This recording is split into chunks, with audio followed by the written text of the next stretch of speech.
रेत के सुनसान और वसी इलाके में काफिला थका हुआ सफर कर रहा था।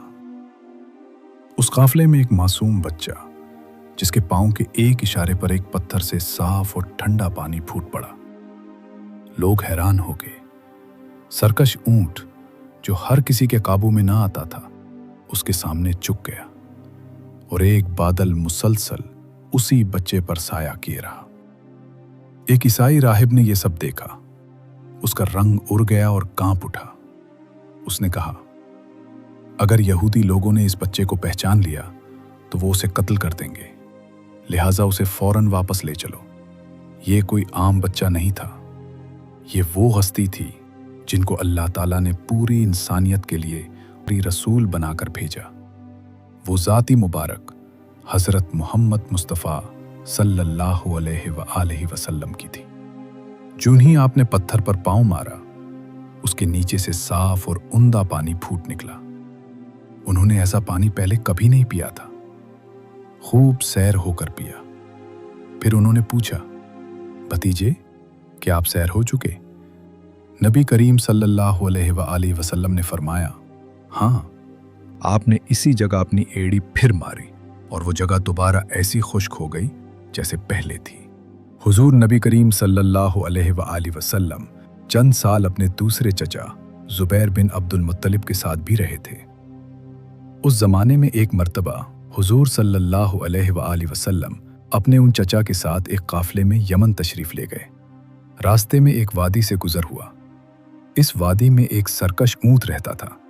गुजरने वालों का रास्ता रोक लेता था, मगर उसने नबी करीम सल्लल्लाहु अलैहि वसल्लम को देखा तो फौरन बैठ गया और जमीन से अपनी छाती रगड़ने लगा। आप अपने ऊंट से उतरकर उस पर सवार हो गए। अब वो ऊंट आपको लेकर चला और वादी के पार तक ले गया। इसके बाद आपने उस ऊंट को छोड़ दिया। यह काफिला जब सफर से वापस लौटा तो एक ऐसी वादी से उसका गुजर हुआ जो तूफानी पानी से भरी हुई थी। पानी मौजें मार रहा था। ये देखकर आपने काफिले वालों से फरमाया, मेरे पीछे पीछे आओ। फिर आप इत्मीनान से वादी में दाखिल हो गए। बाकी लोग भी आपके पीछे थे। अल्लाह ताला ने अपनी कुदरत से पानी खुश्क कर दिया और आप पूरे काफिले को लिए पार हो गए। काफिला मक्का पहुंचा तो लोगों ने ये हैरतनाक वाकयात बयान किए। लोग सुनकर बोल उठे, इस लड़के की तो कुछ शान ही निराली है। इब्ने हिशाम लिखते हैं, बनो लहब का एक शख्स बहुत बड़ा कयाफा शनास था, यानी लोगों की शक्ल सूरत देखकर उनके हालात और मुस्तकबिल के बारे में अंदाजा लगाया करता था। मक्का आता तो लोग अपने बच्चों को उसके पास लाते। वो उन्हें देख देख कर उनके बारे में बताता था। एक बार ये आया तो अबू तालिब आपको भी उसके पास ले गए और उस वक्त आप अभी नौमर लड़के ही थे। कयाफा शनास ने आपको एक नज़र देखा, फिर दूसरे बच्चों को देखने लगा। फारिग होने के बाद उसने कहा, इस लड़के को मेरे पास लाओ। अबू तालिब ने यह बात महसूस कर ली थी कि कयाफा शनास ने उनके भतीजे को अजीब नजरों से देखा है, लिहाजा वो आपको लेकर वहां से निकल आए थे। जब कयाफा शनास को मालूम हुआ कि आप वहां मौजूद नहीं हैं तो वो चीखने लगा, तुम्हारा बुरा हो, इस लड़के को मेरे पास लाओ जिसे मैंने अभी देखा है। अल्लाह की कसम, वो परेशान वाला है। अबू तालिब ने निकलते हुए उसके ये अल्फाज सुन लिए थे। अबू तालिब ने तिजारत की गर्ज से शाम जाने का इरादा किया।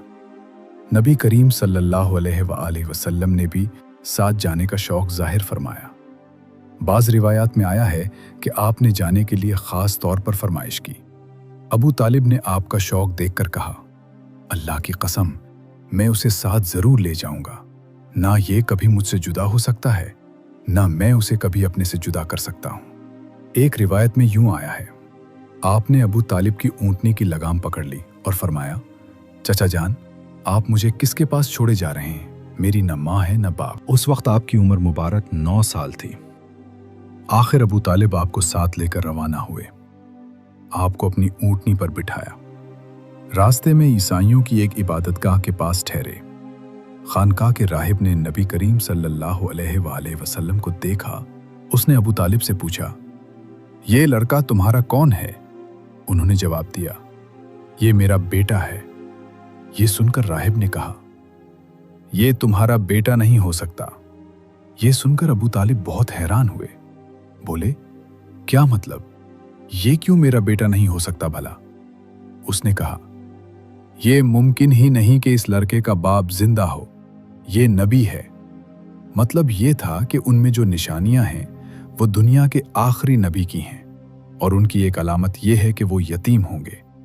उनके बाप का इंतकाल उसी ज़माने में हो जाएगा जबकि वो अभी पैदा होने वाले होंगे। इस लड़के में आने वाले नबी की तमाम अलामात मौजूद हैं। उनकी एक निशानी ये है कि बचपन में उनकी वालिदा का भी इंतकाल हो जाएगा।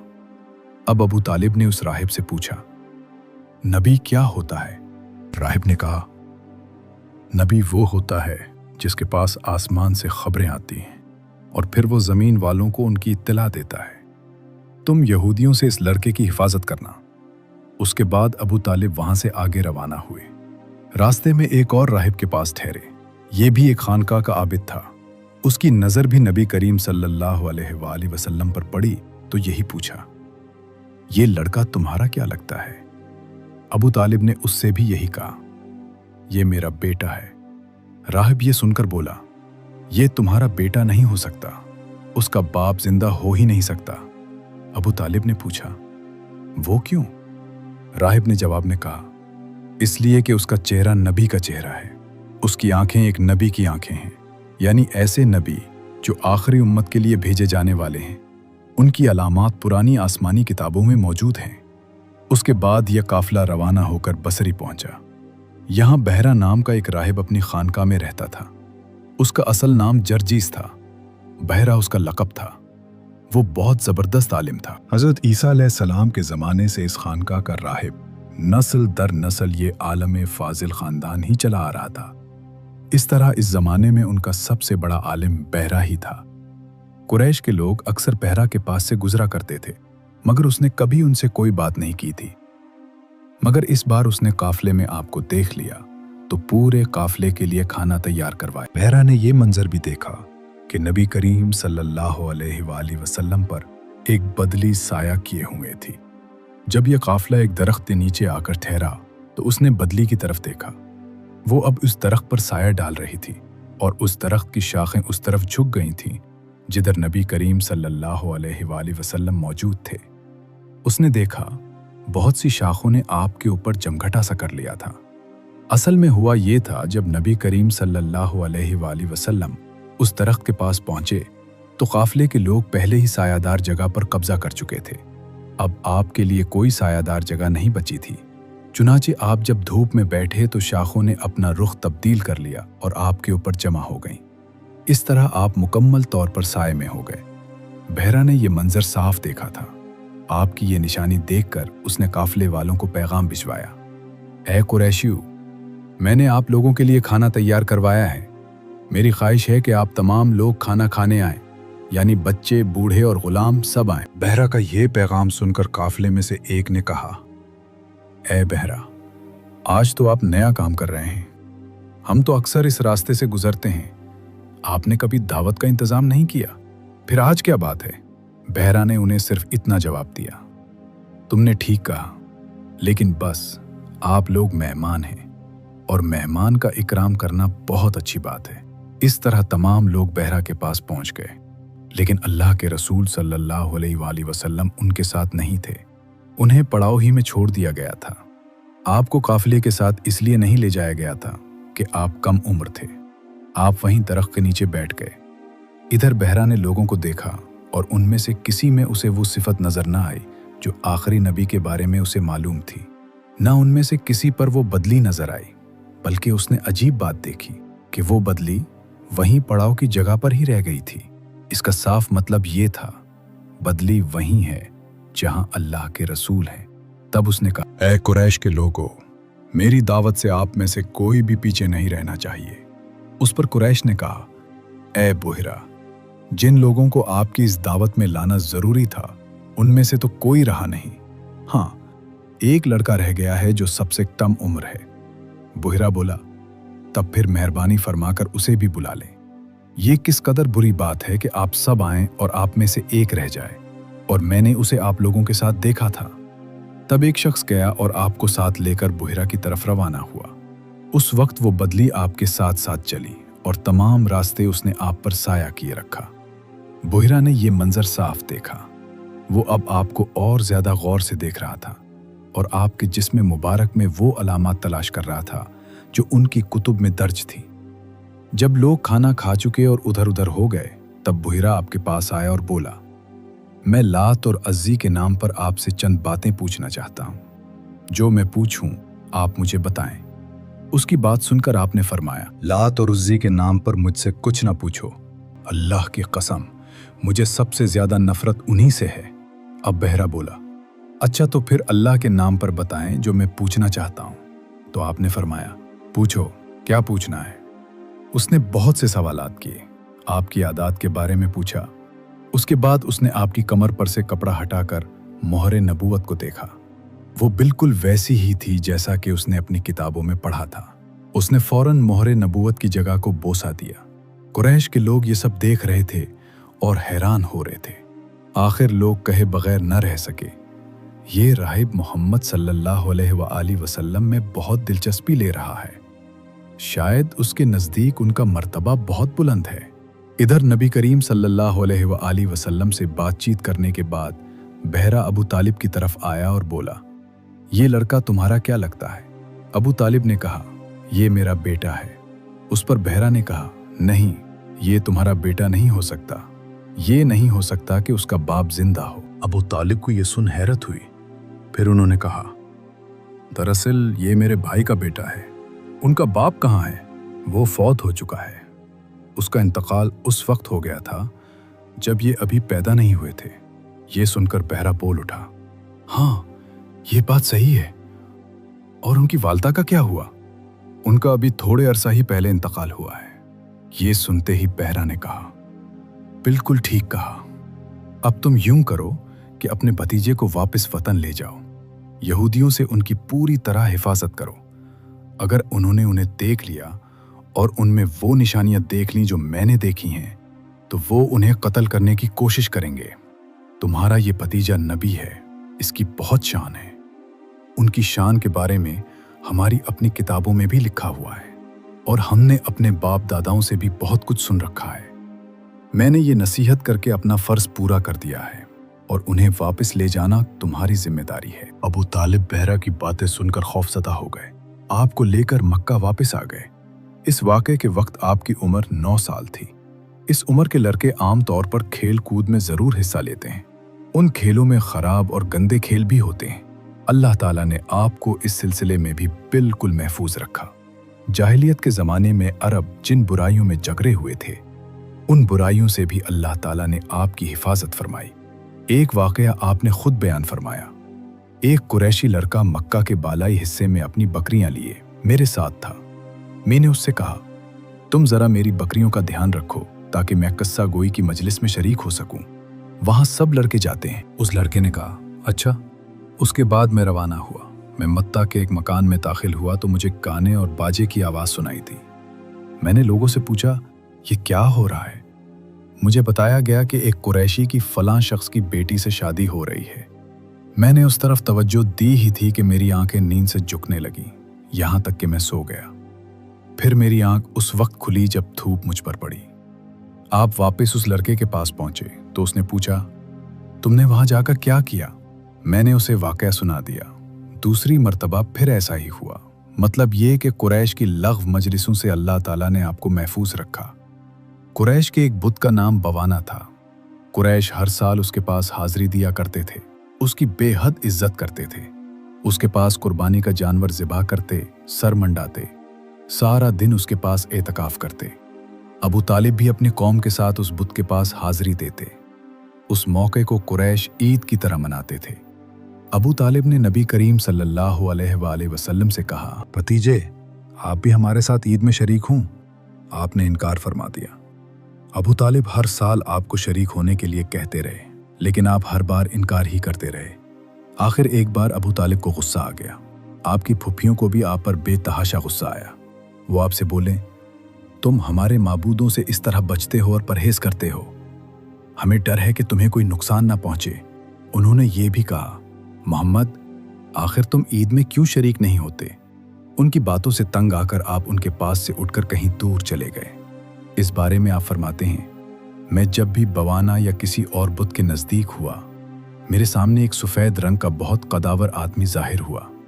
اس نے ہر بار مجھ سے یہی کہا، محمد پیچھے ہٹو، اس کو چھونا نہیں۔ خانہ کعبہ میں تانبے کے 2 بت تھے، ان کے نام اصاف اور نائلہ تھے۔ طواف کرتے وقت مشرک برکت حاصل کرنے کے لیے ان کو چھوا کرتے تھے۔ حضرت زید بن حارثہ رضی اللہ عنہ فرماتے ہیں، ایک مرتبہ آپ صلی اللہ علیہ وآلہ وسلم بیت اللہ کا طواف کر رہے تھے، میں بھی آپ کے ساتھ تھا۔ جب میں طواف کے دوران ان بتوں کے پاس سے گزرا تو میں نے بھی ان کو چھوا۔ نبی پاک صلی اللہ علیہ وآلہ وسلم نے فوراً فرمایا، ان کو ہاتھ مت لگاؤ۔ اس کے بعد ہم طواف کرتے رہے۔ میں نے سوچا ایک بار پھر بتوں کو چھونے کی کوشش کروں گا تاکہ پتہ تو چلے ان کو چھونے سے کیا ہوتا ہے اور آپ نے کس لیے مجھے روکا ہے۔ چنانچہ میں نے ان کو پھر چھو لیا۔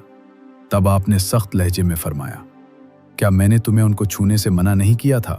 اور میں قسم کھا کر کہتا ہوں، نبی پاک صلی اللہ علیہ وآلہ وسلم نے کبھی بھی کسی بت کو نہیں چھوا، یہاں تک کہ اللہ نے آپ کو نبوت عطا فرمائی اور آپ پر وحی نازل ہونے لگی۔ اسی طرح اللہ تعالیٰ حرام چیزوں سے بھی آپ کی حفاظت فرماتے تھے۔ مشرک بتوں کے نام پر جانور قربان کرتے تھے، پھر یہ گوشت تقسیم کر دیا جاتا تھا یا پکا کر کھلا دیا جاتا تھا، لیکن آپ نے کبھی بھی ایسا گوشت نہ کھایا۔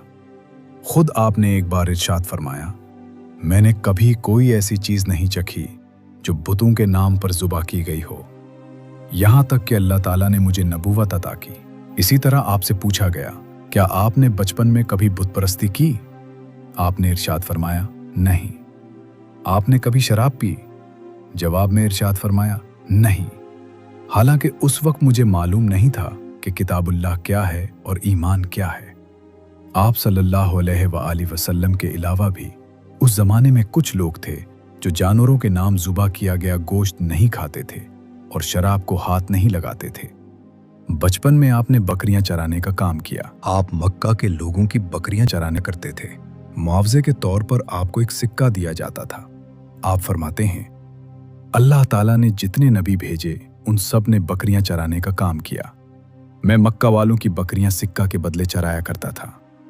مکہ والوں کی بکریوں کے ساتھ آپ اپنے گھر والوں اور رشتہ داروں کی بکریاں بھی چرایا کرتے تھے۔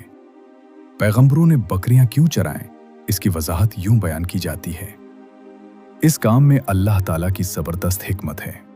بکری کمزور جانور ہے، لہٰذا جو شخص بکریاں چراتا ہے اس میں قدرتی طور پر نرمی، محبت اور انکساری کا جذبہ پیدا ہو جاتا ہے۔ ہر کام اور پیشے کی کچھ خصوصیات ہوتی ہیں، مثلاً قصاب کے دل میں سختی ہوتی ہے، لوہار جفاکش ہوتا ہے، مالی نازک طبع ہوتا ہے۔ اب جو شخص بکریاں چراتا رہا، جب وہ مخلوق کی تربیت کا کام شروع کرے گا تو اس کی طبیعت میں سے گرمی اور سختی نکل چکی ہوتی ہے۔ مخلوق کی تربیت کے لیے وہ بہت نرم مزاج ہو چکا ہوتا ہے، اور تبلیغ کے کام میں نرم مزاجی کی بہت ضرورت ہوتی ہے۔ بکریوں کے ساتھ وقت گزارنے، انہیں پانی پلانے اور ان کا خیال رکھنے سے ایک انسان میں صبر، شفقت اور سمجھ بوجھ پیدا ہوتی ہے۔ وہ جانوروں کی حفاظت اور ان کے حقوق سمجھنے لگتا ہے، اور ان کی تربیت میں دل کی نرمی اور محبت بڑھتی ہے۔ یہ تجربہ بعد میں لوگوں کی ہدایت اور تعلیم میں کام آتا ہے، کیونکہ ایک نرم دل اور حساس طبیعت والا شخص بہتر طریقے سے دوسروں کے ساتھ معاملہ کر سکتا ہے۔ یہی وجہ ہے کہ پیغمبروں نے بچپن میں بکریاں چرائیں تاکہ وہ اپنی شخصیت میں صبر، محبت، عاجزی اور ہمدردی پیدا کریں، اور یہ خوبیاں بعد میں ان کے نبی بننے کے سفر میں لوگوں کو ہدایت دینے کے کام آئیں۔ اس کے علاوہ بکریوں کے ساتھ رہ کر بچوں اور نوجوانوں میں ذمہ داری کا جذبہ بھی پیدا ہوتا ہے۔ وہ جانوروں کے کھانے، پانی اور حفاظت کا خیال رکھنے سے چھوٹے چھوٹے کاموں میں بھی محنت، دھیان اور صبر سیکھتے ہیں۔ یہ سب خصوصیات انسان کی شخصیت میں نرمی پیدا کرتی ہیں، جو بعد میں تبلیغ اور لوگوں کی اصلاح کے کام میں بہت مددگار ثابت ہوتی ہیں۔ اس طرح نبی پاک صلی اللہ علیہ وآلہ وسلم نے بچپن میں بکریاں چرانے کے ذریعے اللہ کی حکمت اور اپنی شخصیت کی تربیت حاصل کی، اور یہ تجربہ بعد میں آپ کی تبلیغ اور ہدایت کے کام میں بہت کارآمد ثابت ہوا۔ بچپن میں حاصل کی گئی نرم مزاجی اور محبت لوگوں کی رہنمائی کے لیے ایک مضبوط بنیاد بن گئی، اور یہ سب کچھ حضرت نبی اکرم صلی اللہ علیہ وآلہ وسلم کی فطرت میں واضح ہوا۔ جانوروں کی دیکھ بھال نے صبر، برداشت اور ذمہ داری کی قدر سکھائی۔ जिस से दिल में दूसरों के दुख और ज़रूरत को समझने की कुव्वत पैदा हुई। ये तजुर्बा आपकी शख्सियत में आजिज़ी, हमदर्दी और शफ़क़त को मज़ीद बढ़ाता रहा और आपके अल्फाज व अमल में हमेशा झलकता रहा। बकरियों की हिफाजत और छोटे कामों में मेहनत ने आप सल्लल्लाहु अलैहि वसल्लम को हर फरीज़े की तकमील के लिए तैयार किया और मुस्तक़बिल की क़यादत के लिए क़ुव्वत और तहम्मुल पैदा किया। अल्लाह ताला की इनायत से ये बचपन की छोटी ज़िम्मेदारियाँ और तरबियत नबी पाक सल्लल्लाहु अलैहि वसल्लम के बड़े मिशन में बहुत अहम किरदार अदा करने वाली साबित हुई और ये तमाम सिफ़ात बाद में आपकी तबलीग और लोगों की हिदायत में रोशन चराग़ बन गई, जो अल्लाह की अजीम हिकमत की निशानियाँ हैं